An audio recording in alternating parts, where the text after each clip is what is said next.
کوے اور خرگوش کی دوستی۔ دور کسی جنگل میں ایک درخت پر کوے کا گھونسلہ تھا۔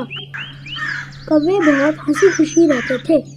اسی درخت کے نیچے درخت کے تنے میں ایک غار تھی جس میں ایک خرگوش بھی رہتا تھا۔ جب بھی بارش اور سردی ہوتی یا پھر شکاری جانوروں سے خطرہ ہوتا تو خرگوش اسی غار میں چھپ جاتا۔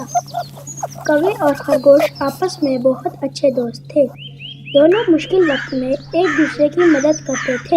ایک دن خرگوش جنگل میں کھانے کی تلاش کو نکلا تو ایک سانپ اس کی غار میں آ کر رہنے لگا۔ خرگوش جب واپس اپنے گھر لوٹا اس نے دیکھا کہ درخت کے تنے میں سانپ ہے تو وہ بہت پریشان ہوا کہ اب کیسے اس سانپ سے چھٹکارا حاصل کرے۔ ادھر سانپ کو بہت بھوک لگی تھی۔ سانپ نے دیکھا کہ درخت پر کووں کا گھونسلہ ہے۔ وہ اس درخت پر چڑھ گیا اور کیا دیکھتا ہے کہ گھونسلے میں انڈے موجود تھے۔ وہ آگے بڑھا اور گھونسلے سے کووں کے انڈے کھا گیا اور درخت سے نیچے اتر کر درخت کے تنے میں چھپ گیا۔ کوے جب اپنے گھونسلے میں واپس لوٹے تو انہوں نے دیکھا کہ ان کے گھونسلے میں انڈے نہیں ہیں۔ وہ بہت پریشان ہوئے اور خرگوش سے انڈوں کے بارے میں پوچھا۔ خرگوش نے کووں کو بتایا کہ ان کے گھونسلے میں سانپ آیا تھا اور اس نے ان کے سارے انڈے کھا لیے۔ کووں کو بہت غصہ آیا اور انہوں نے سانپ سے بدلہ لینے کی ٹھان لی۔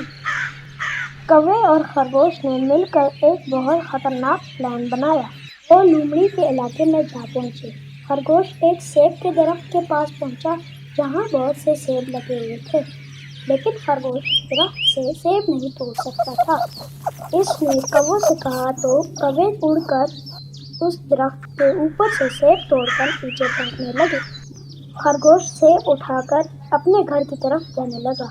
اسی صحرا میں لومڑی جو کھانے کی تلاش میں ادھر ادھر گھومتی پھر رہی تھی، اس کی نظر اس خرگوش پر پڑی تو لومڑی خرگوش کو پکڑنے کے لیے اس کے پیچھے بھاگی۔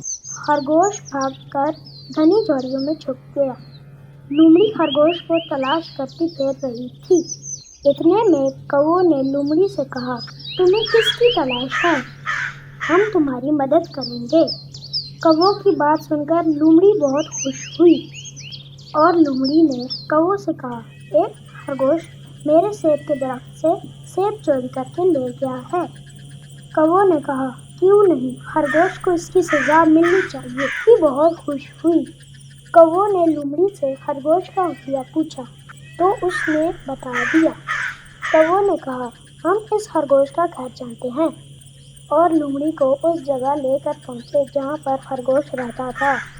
کووں نے لومڑی سے چالاکی کی اور لومڑی سے کہا، خرگوش اس درخت کے تنے میں چھپا بیٹھا ہے اور اس کے پاس سیب بھی ہے۔ لومڑی نے درخت کے تنے میں منہ ڈالا تو دیکھا اندر سانپ ہے جس نے لومڑی پر حملہ کیا اور اسے ڈس لیا۔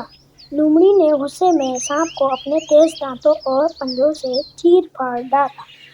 سانپ مر گیا۔ لومڑی کو بہت بھوک لگی تھی اور اس نے سانپ کو کھا لیا۔ زہریلا سانپ کھانے کی وجہ سے لومڑی بھی مر گئی۔ اس طرح کووں کو سانپ سے اور خرگوش کو لومڑی سے چھٹکارا مل گیا۔ کوے اور خرگوش ہنسی خوشی رہنے لگے۔